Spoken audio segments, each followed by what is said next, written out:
ಪ್ರಿಯಕರ ಹುಡುಗಿ ಮದುವೆ ಮನೆಯಲ್ಲೇ ರಂಪಾಟವನ್ನ ಮಾಡಿದ್ದಾಳೆ. ವಿಚಾರಕ್ಕೆ ಸಂಬಂಧಪಟ್ಟಂತೆ ಬ್ರೇಕಿಂಗ್ ನ್ಯೂಸ್ ಲಭ್ಯವಾಗ್ತಾ ಇದೆ.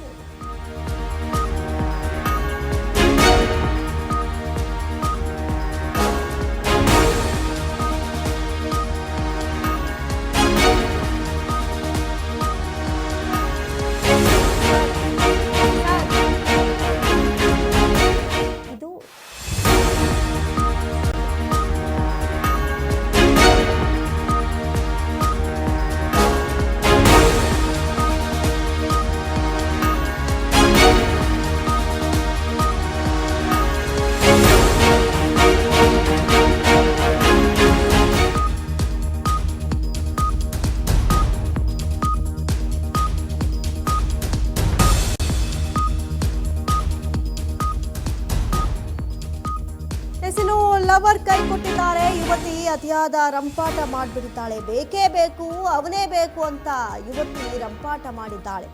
ಕಲ್ಯಾಣ ಮಂಟಪದಲ್ಲಿ ಲವರ್ ಪರದಾಟ. ಪ್ರಿಯಕರ ತಾಳಿ ಕಟ್ಟೋ ವೇಳೆ ಪ್ರೇಯಸಿಯ ಎಂಟ್ರಿ. ಮದುವೆ ಮಂಟಪಕ್ಕೆ ನುಗ್ಗಿ ಮಾಜಿ ಪ್ರಿಯಕರನಿಗೆ ಶಾಕ್ ಕೊಟ್ಟಿದ್ದಾಳೆ ಯುವತಿ. ಇನ್ನು ಮದುವೆಯ ಸಂದರ್ಭದಲ್ಲಿ ಅತಿ ದೊಡ್ಡ ಹೈಡ್ರಾಮವೇ ಸೃಷ್ಟಿಯಾಗಿದೆ. 10 ವರ್ಷ ಪ್ರೀತಿಸಿ ಮದುವೆಯಾಗೋದಾಗಿ ನಂಬಿಸಿ ಮೋಸ ಮಾಡಿದ ಯುವಕನ ಮದುವೆಯ ಮಂಟಪಕ್ಕೆ ನುಗ್ಗಿ ಯುವತಿಯೋರ್ವಳು ರಂಪಾಟ ನಡೆಸಿರುವಂತಹ ಘಟನೆ ಚಿಕ್ಕಮಗಳೂರಿನಲ್ಲಿ ನಡೆದಿದೆ. ಇದೇ ಮಂಟಪದಲ್ಲಿ ತನ್ನನ್ನ ಮದುವೆಯಾಗಬೇಕು ಅಂತ ಪಟ್ಟು ಹಿಡಿದು ಧರಣಿ ಕುಳಿತಿದ್ದಾಳೆ ಯುವತಿ.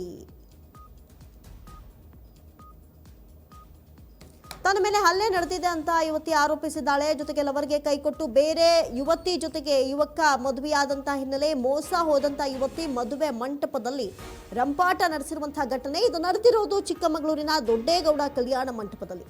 ಕಳೆದ 10 ವರ್ಷದಿಂದ ಶರತ್ ಎಂಬಾತನನ್ನ ಆಕೆ ಪ್ರೀತಿಸ್ತಾ ಇದ್ಲು. ಜೊತೆಗೆ ಆತ ಕೂಡ ಮದುವೆಯಾಗೋದಾಗಿ ನಂಬಿಸಿ ಮೋಸ ಮಾಡಿರುವಂತಹ ಅತಿದೊಡ್ಡ ಆರೋಪ ಕೇಳಿಬಂದಿದೆ. ಮದುವೆ ಮನೆಯಲ್ಲಿ ಎಲ್ಲರೂ ಕೂಡ ಮದುವೆ ನೋಡೋದಕ್ಕೆ ಬಂದಿರ್ತಾರೆ. ಆದರೆ ಇಲ್ಲಿ ಅತಿದೊಡ್ಡ ಹೈಡ್ರಾಮವೇ ಸೃಷ್ಟಿಯಾಗಿರುತ್ತೆ.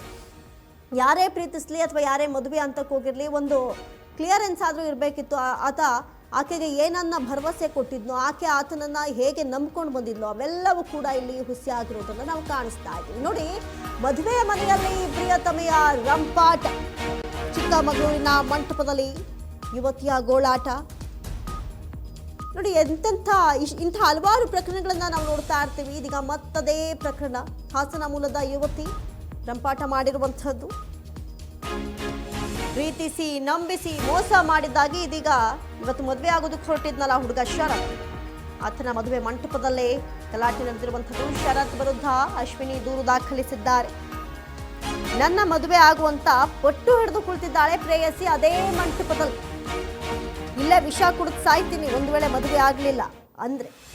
ಆದರೆ ಯಾವುದೇ ಕಾರಣಕ್ಕೂ ನಾನು ಇಲ್ಲಿಂದ ಹೊರಗಡೆ ಹೋಗುವುದಿಲ್ಲ. ನೆನ್ನೆ ಹುಡುಗನ ಮನೆಗೆ ಹೋಗಿ ಈಕೆ ಗಲಾಟೆ ನೆನ್ನೆಯೂ ಕೂಡ ಮಾಡಿದ್ಲಂತೆ. ಆದರೂ ಕೂಡ ಒಂದು ಹೆಜ್ಜೆ ಮುಂದೆ ಹೋಗಿ ಇವತ್ತು ಮದುವೆ ಮಂಟಪಕ್ಕೆ ಹೋಗಿದ್ರು. ಆದರೆ ಅಲ್ಲಿ ಅತಿ ದೊಡ್ಡ ಹೈಡ್ರಾಮವೇ ಸೃಷ್ಟಿಯಾಗಿದೆ. ಪೊಲೀಸರೊಂದಿಗೆ ಮಂಟಪಕ್ಕೆ ಎಂಟ್ರಿ ಕೊಟ್ಟಿದ್ದಾರೆ ಅಶ್ವಿನಿ. ಮದುವೆ ಆಗೋವರೆಗೂ ಇಲ್ಲಿಂದ ಯಾವುದೇ ಕಾರಣಕ್ಕೂ ನಾನು ಹೋಗೋದಿಲ್ಲ ಅಂತ ಆಕೆ ಕೂಗಾಟ ಮಾಡಿದ್ದಾಳೆ. ನೋಡಿ, ಮದುವೆ ಮಂಟಪದೊಳಗೆ ಧರಣಿ ಕುಳಿತಿದ್ದಾಳೆ ಆಕೆ. ಚಿಕ್ಕಮಗಳೂರು ನಗರದ ದೊಡ್ಡೇಗೌಡ ಕಲ್ಯಾಣ ಮಂಟಪದಲ್ಲಿ ನಡೆದಿರುವಂಥದ್ದು. ಇನ್ನೊಂದು ಬ್ರೇಕಿಂಗ್ ನ್ಯೂಸ್ ಬರ್ತಾ ಇದೆ. ಆ ಹುಡುಗಿಯಿಂದ 4.5 ಲಕ್ಷ ಹಣ ಪಡೆದಂಥ ಆರೋಪ ಕೂಡ ಆಕೆ ಮಾಡಿದ್ದಾಳೆ. 10 ವರ್ಷ ನನ್ನನ್ನು ಪ್ರೀತಿಸಿ ಆತ ವಂಚನೆ ಮಾಡಿದ್ದಾನೆ. ಪ್ರಿಯಕರ ಶರತ್ ವಿರುದ್ಧ ಅಶ್ವಿನಿ 3 ಕೇಸ್ ದಾಖಲಿಸಿದ್ದಾರೆ. ಪೊಲೀಸ್ ಸ್ಟೇಷನ್ ಹೋಗಿ ಪೊಲೀಸರನ್ನೇ ಕಲ್ಯಾಣ ಮಂಟಪಕ್ಕೂ ಕೂಡ ಕರ್ಕೊಂಡು ಬಂದು ನ್ಯಾಯಕ್ಕಾಗಿ ಕಲ್ಯಾಣ ಮಂಟಪಕ್ಕೆ ನುಗ್ಗಿ ಅಶ್ವಿನಿ ಗಲಾಟೆ ಮಾಡಿದ್ದಾರೆ. ಕಲ್ಯಾಣ ಮಂಟಪದಲ್ಲಿ ಲವರ್ ಪರದಾಟವನ್ನು ನಡೆಸಿರುವಂತಹ ವಿಡಿಯೋ ಇದೀಗ ಭಾರಿ ವೈರಲ್ ಆಗ್ತಾ ಇದೆ. ಜೊತೆಗೆ ಆತನ ನಡೆಗೂ ಕೂಡ ಹಲವಾರು ಪ್ರಶ್ನೆಯಲ್ಲಿ ಉದ್ಭವಿಸಿರುವಂಥದ್ದು.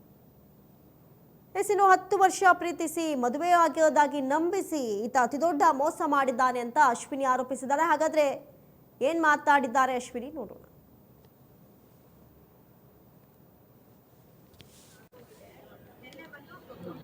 ಸ್ಟೇಟ್ಮೆಂಟ್ ತಗೊಂಡಿದ್ದಾರೆ. ಅವನು ಮದುವೆ ಆಗೇ ಆಗ್ತಿಲ್ಲ ಅಂತ ಆಲ್ರೆಡಿ ಹೇಳಿಕೆ ಕೊಟ್ಟಾಗಿದೆ. ಬಟ್ ಇಲ್ಲಿ ಬಂದ ತಕ್ಷಣ ಅವ್ರ ಮನೆಯವರೆಲ್ಲ ಸೇರ್ಕೊಂಡು ಇಲ್ಲ ಮದುವೆ ಆಗೋದಿಲ್ಲ ಯಾಕೆ ಅಂತ ಹೇಳ್ಬಿಟ್ಟು, ಅಂದ್ರೆ ಈಗ ಆಲ್ರೆಡಿ ಮದುವೆ ಆಗಿ ಮೀಡಿಯಾದಲ್ಲಿ ಯಾರು ಬರಾಕ್ತಿದ್ದಾರೆ, ಡೋರೆಲ್ಲ ಲಾಕ್ ಮಾಡಾಕ್ತಿದ್ರು. ಈಗ ಪೊಲೀಸ್ ಸಪೋರ್ಟ್ ತಗೊಂಡು ನಾನು ಒಳಗಡೆ ಇದ್ದೀನಿ. ಮತ್ತೆ ನ್ಯಾಯ ಬೇಕು ಸರ್, ನನಗೆ ದುಡ್ಡು ಅಂತ ಎಲ್ಲ ಹೇಳ್ತಿದ್ದಾರೆ, ನಾನೇ ಕೊಟ್ಟಿದ್ದೀನಿ. ಹಾಗಾಗಿ ನಾನು ದುಡ್ಡು ಬೇಡ ಸರ್, ನನಗೆ ನ್ಯಾಯ ಬೇಕು. ಎಲ್ಲರ ಸಮ್ಮುಖದಲ್ಲೂ ಅವ್ರ ಗುರುಗಳನ್ನ ಏನಿದ್ದಾರೆ ಅವ್ರು ಬರ್ಬೇಕು ಸರ್, ಅವ್ರ ಕಮ್ಯುನಿಟಿ ಗುರುಗಳೇನಿದ್ದಾರೆ ಅವ್ರು ಬಂದು ತಪ್ಪಾಗಿರೋದಕ್ಕೆ ನ್ಯಾಯ ಕೊಟ್ಟು ನಾನು ಕೆಪಾಸಿಟಿ ನನಗಿದೆ. ದುಡ್ಡಿಗೋಸ್ಕರ ಇದೆಲ್ಲ ಮಾಡ್ತಾ ಇಲ್ಲ. ಒಂದೇ ₹1 ಮುಟ್ಟಲ್ಲ. ನನ್ನ ಸಮಾಜದಲ್ಲಿ ಇವತ್ತು ಆಲ್ರೆಡಿ ಮೀಡಿಯಾ ಮುಂದೆ ಎಲ್ಲ ಬಯಲಾಗಿದೆ. ನನ್ನನ್ನು ಯಾರು ಕೂಡ ಮದುವೆ ಆಗಕ್ಕಾಗಲ್ಲ. ಇವನಿಂದಾನೇ ಲೈಫ್ ಕನೆಕ್ಷನ್ ಆಗ್ಬೇಕು. ಮಿಸ್ಟೇಕ್ ಆಗಿರೋದು ಇವನಿಂದಾನೇ ಸರಿ ಆಗ್ಬೇಕು. ಲೈಫ್ ಕೊಟ್ಟಿದ್ದಾನೆ, ನಾನು ಅವಳ ಲೈಫ್ ಪಾಪ ಇನ್ನೊಬ್ರು ಹೆಣ್ಮಗಳ ಲೈಫ್ ಹಾಳು ಮಾಡಕ್ ಇಷ್ಟ ಇಲ್ಲ. ನನಗೂ ಹಾಗೆ ತಾಳಿ ಕಟ್ಟಿ ನನ್ನ ಜೀವನಕ್ಕೆ ಒಂದು ದಾರಿ ಮಾಡ್ಬೇಕು ಅಂತ ನಾನು ಕೇಳ್ಕೊತಿರೋದು ಸರ್. ಸ್ಟ್ರಾಂಗ್ ಆಗಿ ಮೀಡಿಯಾಗೆ ನಾನೇ ರಿಕ್ವೆಸ್ಟ್ ಮಾಡಿರೋದು ಸರ್. ಇವತ್ತೇ ಆಗ್ಬೇಕು ಸರ್, ಇವತ್ತೇ ನ್ಯಾಯ ಸಿಗ್ಬೇಕು. ನನಗೆ ಸಮಾಜದಲ್ಲಿ ನ್ಯಾಯ ಇದೆ ಅನ್ನೋದನ್ನ ಖಂಡಿತ ಮೀಡಿಯಾ ಟ್ರಾನ್ಸ್ಪರೆನ್ಸಿ ಅನ್ನೋದು ಗೊತ್ತಾಗ್ಬೇಕು. ಹೇಳಿದ್ರು ಸರ್.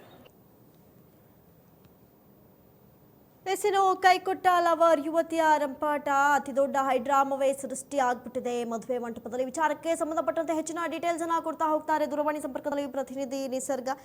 ನಿಸರ್ಗ, ಎಷ್ಟೋ ಮದುವೆ ಮಂಟಪದಲ್ಲಿ ಈ ರೀತಿಯಾಗಿ ಮುರಿದು ಬಿದ್ದಿದ್ದನ್ನ ನಾವು ನೋಡಿದ್ದೀವಿ, ಗಮನಿಸಿದ್ದೀವಿ. ಆದ್ರೆ ಇದೀಗ ನಿನ್ನೆ ಕೂಡ ಆಕೆ ಆತನ ಮನೆಗೆ ಎಂಟ್ರಿ ಕೊಟ್ಟಿದ್ಲು ಅನ್ನೋದು ಕೂಡ ಗೊತ್ತಾಗ್ತಾ ಇದೆ. ಏನಾಯ್ತು, ಅಸಲಿಗೆ ಏನಾಗಿದೆ, ಅಲ್ಲಿ ಸದ್ಯದ ಪರಿಸ್ಥಿತಿ ಹೇಗಿದೆ ಅಂತ? ಹೌದು ಅಮೃತ ಅವರೇ, ಈ ಒಂದು ವಿಚಾರವಾಗಿ ಅಶ್ವಿನಿ ಎನ್ನುವಂತಹ ಒಬ್ಬ ಮಹಿಳೆ ಶರತ್ ಎನ್ನುವಂತಹ ಆರೋಪಿಯ ಮೇಲೆ ಒಂದು ಕಂಪ್ಲೇಂಟ್ ಅನ್ನ ಮಾಡಿರುವಂತದ್ದು. ಹಾಗೂ ಈಕೆ ನಿನ್ನೆಯೂ ಕೂಡ ಈ ಒಂದು ಮದ್ವೆಯನ್ನ ನಿಲ್ಲಿಸುವಂತಹ ಕೆಲಸಕ್ಕೆ ಅವರ ಮನೆ ಹತ್ರ ಹೋಗಿ ಕೂಡ ರಂಪಾಟವನ್ನ ಮಾಡಿದ್ದಾರೆ. ಮತ್ತು ಈಕೆ ಸುಮಾರು 10 ವರ್ಷಗಳಿಂದ ಈತನ ಜೊತೆ ಸಂಬಂಧ ಇತ್ತು, ಅಂದ್ರೆ ಲವ್ ನಡೀತಾ ಇತ್ತು ಅನ್ನುವಂತಹ ದೂರನ್ನ ಈಕೆ ಆತನ ವಿರುದ್ಧವಾಗಿ ಕೊಟ್ಟಿರುವಂತದ್ದು. ಅದೇ ವಿಚಾರವಾಗಿ ಇದು ಕಳೆದ 6 ತಿಂಗಳಿಂದ ಅಂದ್ರೆ ಜನವರಿಯಿಂದನೂ ಕೂಡ ಈ ಒಂದು ವಿಚಾರವಾಗಿ ಆಕೆ ದೂರನ್ನ ನೀಡಿ ಆತ SP ಕಚೇರಿಗೆ ಹೋಗಿರುವಂತದ್ದಾಗಿರ್ಬೋದು, ಅಥವಾ ಕೋರ್ಟಿಗೂ ಕೂಡ ಈ ಒಂದು ದೂರು ಕೋರ್ಟಿನ ಮಟ್ಟಕ್ಕೂ ಹತ್ತಿತ್ತು. ಇನ್ನು ಆತ ಈ ವಿಷಯವಾಗಿ ಸ್ಟೇ ಆರ್ಡರ್ ಕೂಡ ತಂದು ಈ ಒಂದು ಫಿಕ್ಸ್ ಆಗಿರುವಂತಹ ಮದುವೆನ ಆಗ್ಬೇಕು ಅನ್ನೋಂಥದ್ದನ್ನ ತೀರ್ಮಾನ ಮಾಡಿ ನಿನ್ನೆ ಮದುವೆ ತನಕ ಬಂದಿದೆ. ನಿನ್ನೆ ಈಕೆ ಆ ಹುಡುಗನ ಮನೆ ಹತ್ರಕ್ಕೆ ಹೋಗಿ ಜಗಳ ಮಾಡಿ ಗಲಾಟೆ ಮಾಡಿ ಅಲ್ಲಿಯೂ ಕೂಡ ತಡೆಯುವಂತ ಕೆಲಸವನ್ನ ಮಾಡಿದ್ದಾರೆ. ಅದಾದ ನಂತರ ಅಲ್ಲಿರುವಂತಹ ಬಂದಂತಹ ಸಂಬಂಧಿಕರು ಈಕೆಯನ್ನ ತಡೆಯುವಂತ ಕೆಲಸವನ್ನ ಮಾಡಿ ಇಂದು ಬೆಳಗ್ಗೆ ಕೂಡ ಮದುವೆಯನ್ನ ನಿಲ್ಲಿಸೋದಕ್ಕೆ ಅಂತ ಹೇಳಿ ಚಿಕ್ಕಮಗಳೂರಿನ ದೊಡ್ಡರಂಗೇಗೌಡ ಚೌಟ್ರಿಯಲ್ಲಿ ಆಕೆ ಭೇಟಿಯನ್ನ ನೀಡಿ ಆ ಮದುವೆಯನ್ನ ನಿಲ್ಲಿಸುವಂತ ಕೆಲಸಕ್ಕೆ ಮುಂದಾಗ್ತಾರೆ. ಆದ್ರೆ ಅಲ್ಲಿದ್ದಂತಹ ಸಂಬಂಧಿಕರು ಅಥವಾ ಒಂದಷ್ಟು ಜನರು ಆಕೆಯನ್ನ ತಡೆಯುವಂತ ಕೆಲಸವಾಗಿರ್ಬೋದು, ಆಕೆಯ ನ್ಯಾಯದ ಹೋರಾಟಕ್ಕಾಗಿ ತಡೆ ಮಾಡುವಂತಹ ಎಲ್ಲ ಪ್ರಯತ್ನವನ್ನ ಮಾಡಿದ್ದಾರೆ ಅಮೃತ. ಇನ್ನು ಈತ ಒಂದಲ್ಲ ಎರಡಲ್ಲ ಬರೋಬ್ಬರಿ 4.5 ಲಕ್ಷ ರೂಪಾಯಿಯನ್ನ ವಂಚಿಸಿದ್ದಾನೆ ಅನ್ನುವಂತಹ ಆರೋಪವನ್ನ ಕೂಡ ಮಹಿಳೆ ಕೊಟ್ಟಿರುವಂತದ್ದು. ಪ್ರೀತಿಸ್ತಾ ಇದ್ದೀನಿ, ನಾನು ನಿನ್ನ ಪ್ರೀತಿಸ್ತೀನಿ, ನಾವಿಬ್ರು ಮದ್ವೆ ಆಗೋಣ ಅಂತ ಹೇಳಿ ನಂಬಿಸಿ ಆಕೆಯಿಂದ 4.5 ಲಕ್ಷ ರೂಪಾಯಿಯನ್ನ ಕೂಡ ಆತ ತೆಗೆದುಕೊಂಡು ಆಕೆಗೆ ವಂಚಿಸಿರುವಂತದ್ದು ನಡೆದಿದೆ ಅಮೃತ. ನಿಸರ್ಗ, ಒಂದ್ ಕಡೆ 4.5 ಲಕ್ಷ ಹಣ ಕೂಡ ಆತ ಕಿತ್ಕೊಂಡಿದ್ದಾನೆ. 10 ವರ್ಷ ಪ್ರೀತಿಸಿ ಮದುವೆ ಆಗ್ತೀನಿ ಅಂತ ನಂಬಿಸಿದ್ದಾನೆ. ಇವೆಲ್ಲಾ ವಿಚಾರ ಹುಡುಗಿ ಮನೆಯವ್ರಿಗೆ ತಲುಪಿರ್ಲಿಲ್ವಾ? ಹುಡುಗಿ ಮನೆಯವರು ಈ ವಿಚಾರಕ್ಕೆ ಸಂಬಂಧಪಟ್ಟಂತೆ ಏನ್ ರಿಯಾಕ್ಟ್ ಮಾಡಿದ್ದಾರೆ ಅಂತ? ಹುಡುಗಿ ಮನೆಯವರಿಗೆ ವಿಷಯ ತಲುಪಿದ್ರು ಕೂಡ ಅವರು ಏನನ್ನು ಮಾಡುವಂತಹ ಸಂದರ್ಭದಲ್ಲಿ ಇಲ್ಲ, ಸಿಚುವೇಶನ್ ಅಲ್ಲಿ ಇಲ್ಲ ಅನ್ನುವಂಥದ್ದು ಬೆಳಕಿಗೆ ಬರ್ತಾ ಇದೆ. ಇನ್ನು ಈ ವಿಚಾರವಾಗಿ ಪೊಲೀಸ್ ಸ್ಟೇಷನ್ಗೆ ದೂರನ್ನು ಕೊಟ್ಟು ಪೊಲೀಸರು ಕೂಡ ಇದರ ಬಗ್ಗೆ ವಿಚಾರಣೆಯನ್ನ ನಡೆಸ್ತಾ ಇದ್ದಾರೆ ಅಮೃತ. ಓಕೆ, ಧನ್ಯವಾದ ನಿಸರ್ಗ ತಮ್ಮೆಲ್ಲ ಡೀಟೇಲ್ಸ್ಗಾಗಿ.